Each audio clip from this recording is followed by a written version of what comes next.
Good afternoon everyone, all the distinguished guests on the stage. पिछली बार जब आई थी तो हरियाणवी से शुरू करा था, इस बार अंग्रेजी से। ऐसा क्यों? आप सब यहाँ पे मेरी सारी छोटी बहनें बैठी हैं, तो सर ने भी बोला पहले तो यहाँ पे जितने भी अतिथिगण हमारे हैं उन सबका धन्यवाद हमें इतना सम्मान देने के लिए और यहाँ पे आके अलकपुरा की शान को और बढ़ाने के लिए।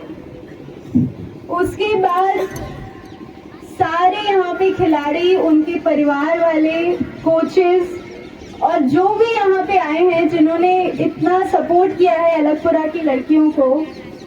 मैं यहाँ पे जब भी आती हूँ अच्छी हवा के साथ साथ अच्छी खुशी लेके जाती हूँ कि हमारे हरियाणा में इतना अच्छा फुटबॉल का कल्चर कहीं पे मेरे को देखने को मिला। कभी मेरे को पता भी नहीं था, इमेजिनेशन भी नहीं थी कि कहीं मेरे को इतना अच्छा फुटबॉल के लिए, ठीक है बॉक्सिंग, कबड्डी, कुश्ती खूब करते हैं हम, फुटबॉल के लिए इतना अच्छा, बहुत ही अच्छा लगा मुझे देख के। अच्छा, अब लड़कियों की बात तो सर ने, ज्यादा टाइम नहीं लूंगी, मैं सर को भी बोलना है। सर ने बोला कि हमारी छोरी मारे चोर अंधे का बैठे हैं ना जी, ईव कम नहीं मारी छोरी गलियां अगल गली बताना अगना बताना दुनिया ते हैं। आवाज नहीं आई भाई, कती नहीं आई आवाज।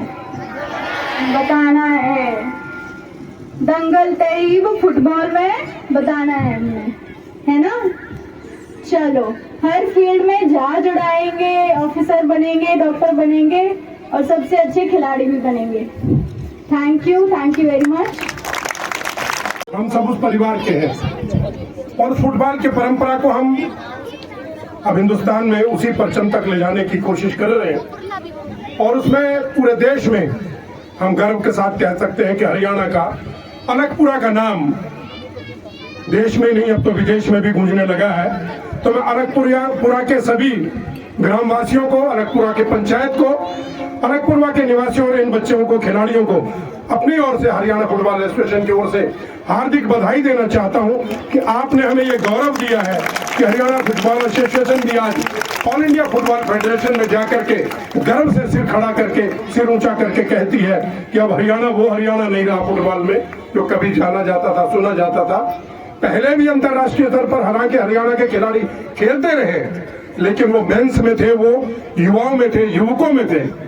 लेकिन पहली बार हरियाणा की पहचान अगर फुटबॉल जगत में हुई है तो आप बेटियों के कारण से हुई है और विशेष रूप से अलकपुरा के कारण से हुई है। मैं इसी अवसर पर हिसार के मंगाली क्लब को भी, अम्बाला से जो क्लब बना है उसकी भी, और तमाम जो बच्चियां किसी भी क्लब से खेल रही हैं, उसमें अन्य जिलों की भी बेटियां हैं, यमुनानगर की भी खेली हैं, अम्बाला से भी खेल रही हैं, कैथल से भी खेल रही हैं, सिरसा की भी खेल रही हैं और हिसार और भिवानी, ये जिला तो एक प्रकार से जो है हमारा हरियाणा में फुटबॉल, महिलाओं के फुटबॉल का मक्का बन गया है। आप सबको बहुत बहुत बधाई है। मैं स्पोर्ट्स अथॉरिटी ऑफ इंडिया की ओर से यहाँ पर आशीष जी बैठी हैं, मिस भारद्वाज जी आई हैं, नेहा जी चौहान हैं, मैं आप सबको विशेष रूप से आभार व्यक्त करना चाहूंगा कि आपने अलकपुरा में आकर के एक नया सूरज यहाँ पर खिलाने का काम किया है। मुझे पूरी उम्मीद है कि स्पोर्ट्स अथॉरिटी ऑफ इंडिया अलकपुरा को जिस नजर से आप देख रही है, जिस प्रकार आपसे बातचीत हुई है, तो आपने अलकपुरा को एक विशेष दर्जा देने का जो सोचा है कि मिलना ही चाहिए, अलकपुरा उसका हकदार भी है। तो निश्चित रूप से आने वाले समय में आपकी जो स्पोर्ट्स अथॉरिटी ऑफ इंडिया की योजनाएं हैं उसमें अलकपुरा का नाम रहेगा। तो निश्चित रूप से भव्य इस प्रकार का स्टेडियम, भव्य जो आधारभूत सुविधाएं होती हैं फुटबॉल के लिए, वो अच्छे इक्विपमेंट्स, अच्छे कोचेज और समय आएगा जो निश्चित रूप से जब अंतर्राष्ट्रीय खिलाड़ी और अंतर्राष्ट्रीय कोचेज की यहाँ पर सुविधा उपलब्ध हो पाएगी। और निश्चित रूप से जैसे आज हरियाणा की बच्चियां और विशेष रूप से अलकपुरा की बच्चियां इंडिया की टीम में खेलने के लिए प्रतिनिधित्व करती है, एक समय यह आएगा कि इंडिया की टीम वर्ल्ड लेवल पर भी जब जाएगी उसमें अच्छा स्थान हम प्राप्त करेंगे और उसमें अलकपुरा का योगदान कभी भी भूला नहीं जा सकेगा। मैं खिलाड़ियों को तो बधाई देता हूँ, उन कोचेज को जिन्होंने, गोवर्धन जी ने यहाँ पर यह काम शुरू किया। आज से 15 साल पहले आपने यहाँ पर एक दीपक जलाया और उस दीपक में तेल डालने का काम अलकपुरा के निवासियों ने किया। अलकपुरा की विशेषकर माताओं को मैं आभार व्यक्त करना चाहूंगा कि उस समय पे जब बेटियों को कोई खेल के मैदान में जाने नहीं देता था, आपने हिम्मत दिखाई, आपने अपने बेटियों को घर से इस मैदान में भेजा और आज आपकी बेटियां आपका नाम देश में बल्कि विदेश में भी ऊंचा कर रही है। मैं विशेष रूप से आपको प्रणाम करता हूं। अभी क्रीड़ा भारती हरियाणा की ओर से एक कार्यक्रम हुआ था, उसमें 48 खिलाड़ी जो हरियाणा के ओलंपिक में जिन्होंने भाग लिया, उनकी माताओं को हमने उसमें सम्मानित किया। खिलाड़ियों को सम्मान मिल जाता है, खिलाड़ियों को सर्टिफिकेट मिल जाता है, खिलाड़ियों को स्टाइपेंड भी मिल जाता है, खिलाड़ियों को नौकरी भी मिल जाती है, लेकिन उस माता को जो अपने घर से बाहर निकाल करके बच्चे को बेचती है, बच्ची को बेचती है, जो अपना सब कुछ अपने खाने का भी हिस्सा निकाल कर उस बच्चे के लिए रखती है कि ये खेल के आएगा, इसको डाइट अच्छी चाहिए, इसको कपड़ा अच्छा चाहिए, इसको जूते अच्छे चाहिए, इसको दूध चाहिए, इसको बादाम चाहिए, ये वो माँ देखती है। इसलिए मैं आप सब माताओं को प्रणाम करता हूँ। हरियाणा फुटबॉल एसोसिएशन की ओर से आपको धन्यवाद देता हूँ कि आपने ऐसी बेटियों को मैदान में भेजा। मैं आप सबका अधिक आभार व्यक्त करता हूँ, विशेष रूप से अलगपुरा की पंचायत का और स्पोर्ट्स अथॉरिटी ऑफ इंडिया की ओर से आए हुए सभी प्रतिनिधि मंडल का। आप यहाँ पर आए, आपने हरियाणा फुटबॉल एसोसिएशन के इस कार्यक्रम में हमको सहयोग दिया, आशीर्वाद दिया, सबका आशीर्वाद मिला। बहुत बहुत धन्यवाद। भारत माता की जय।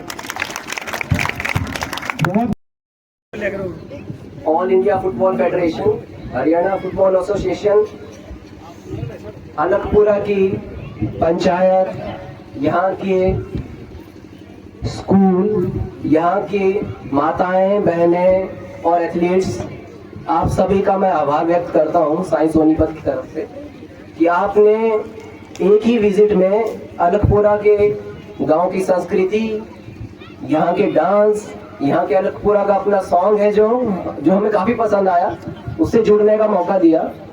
जिस सहजता और सिंपलिसिटी के साथ आप लोगों ने हमारा यहाँ वेलकम किया है, मैं आप सबका दिल की गहराइयों से आभार व्यक्त करता हूँ। एक स्पोर्ट्स एडमिनिस्ट्रेटर के लिए इससे बड़ा एग्जाम्पल नहीं हो सकता कि गांव में फुटबॉल का इतना इतने बड़े लेवल पे प्रोग्राम हो रहा है। देश के इंटरनेशनल लेवल पे हमारा फुटबॉल में यहाँ से खिलाड़ी निकल रहे हैं। मेरे लिए इससे बड़ी कोई प्रसन्नता की बात नहीं हो सकती है। ये मैं जरूर मानता हूँ कि ग्रास रूट लेवल पे इंफ्रास्ट्रक्चर डेवलप करने में कुछ कमी रही है, लेकिन मैं ये भी आश्वासन दिलाता हूँ कि हम सभी इस पे काफी चर्चा कर रहे हैं और मुझे पूरी उम्मीद है कि अलगपुरा का नाम जिस तरह से आपने रोशन किया है, तो ये स्पोर्ट्स के जो जितने भी गलियारे हैं वहाँ ये नाम गूंज रहा है। और जब भी कोई इंफ्रास्ट्रक्चर का सैंक्शन होगा तो मुझे पूरी उम्मीद है कि अलगपुरा को भी कुछ ना कुछ जरूर मिलेगा इसमें। और हमारी अथॉरिटी में, हमारी पावर में जितना भी समर्थता हमारे में है, हम पूरी कोशिश करेंगे कि अलगपुरा को प्रायोरिटी पे रखा जाए। मैं आपको एक और बात बताता हूँ। मीता यहाँ पे है। मीता आर्चरी की इंडिया की नंबर 4 की एथलीट रही हैं और अभी वो स्पोर्ट्स अथॉरिटी ऑफ इंडिया में असिस्टेंट डायरेक्टर ज्वाइन की है।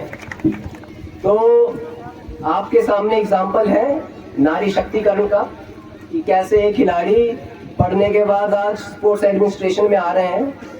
तो मेरी आप सबसे भी यही उम्मीद है कि आप जब एक मुकाम में पहुंच जाओगे तो आपका ये फर्ज बनता है कि जो कमियां आपके टाइम पे आपने झेली हैं वो किसी नए एथलीट को नहीं झेलनी पड़नी चाहिए। तो मीता उसी मकसद के साथ स्पोर्ट्स अथॉरिटी ऑफ इंडिया में आई है और वो सुबह 8 बजे से शाम के 10 बजे तक एथलीट्स के बीच में ही रहती है। तो क्योंकि वो जितना समझती है एथलीट को उतना हम नहीं समझ सकते, हम सिर्फ एडमिनिस्ट्रेशन की बात करते हैं।